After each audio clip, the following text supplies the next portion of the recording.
sa ating mga balitang pang-consumer at kalakalampo naman. Isa na naman panibagong. Nako Eto po. na kami.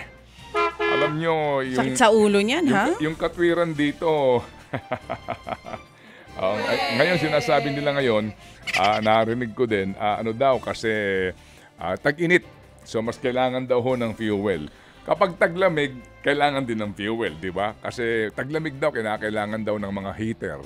Kapag tag-init naman daw, kinakailangan, ano ba talaga? Anyway, big time oil price increase po ang namumuro ngayong linggo. Sa pagtansya po ng isang oil company, hanggang piso at 50 sentimo per liter ang patong sa gasolina. Habang 70 sentimos naman o higit pa ang dagdag singil sa diesel. Alam nyo, ang diesel ngayon higit na pong 60, halos 70 pesos na ha. Kung sakasakali, ito pong ika-4 na linggo na merong malaking taas presyo sa produktong petrolyo. Ayon po sa Energy Department, ito raw po itinutulak ng tensyon sa gitnang silangan. May ambag din daw dito ang malakihang withdrawal sa inventaryo po ng Amerika at tinatayang pagsipa ng demand sa krudo dahil sa summer season sa ibang bansa. Samantala, nananatiling mataas ang presyo ng kamatis sa ilang pamilihan sa Metro Manila. Sa huling price monitoring ng Agriculture Department, pumapalo na ito ng 200 piso kada kilo. Hanggang 160 piso naman ang carrots. Hanggang 150 piso naman ang presyohan ng sitaw at ng ampalaya. 120 piso naman ang presyo ngayon ng talong. Habang hanggang 80 piso kada kilo ang bentahan sa kalabasa at sayote. 280 piso naman ang kada kilo ng galunggong. Pumapalo naman ng 240 piso kada kilo ang bentahan ng bangus. Umaabot naman ngayon sa 160 piso ang presyo ng tilapia. Hindi talaga may tatanggi ngayon, di ba? Ang sobrang mahal po ng bilihin.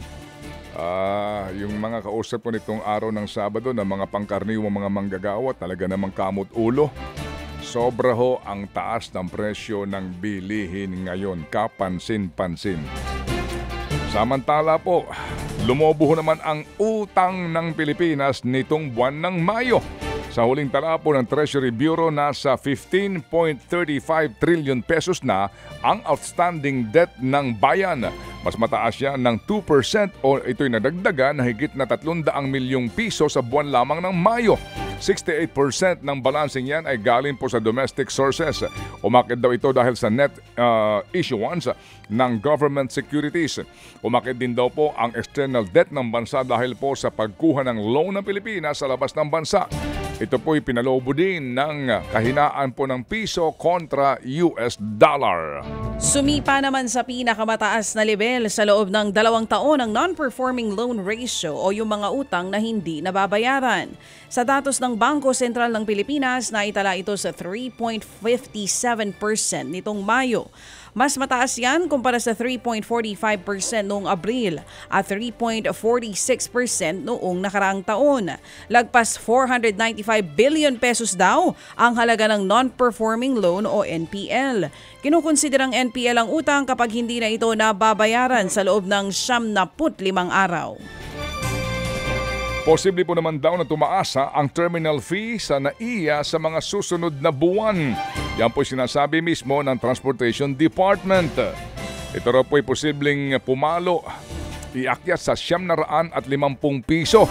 Mula yan sa kasalukuyan pong 550 piso, ito ho yung sa foreign travel ha. Paliwanag po ng ahensya, sisimulan kasi ng consortium ng San Miguel Corporation ang rehabilitasyon ng paliparan sa buwan ng Setyembre. Kaya kailangan daw pong magkaroon ng kompensasyon ang investment ng mga ito.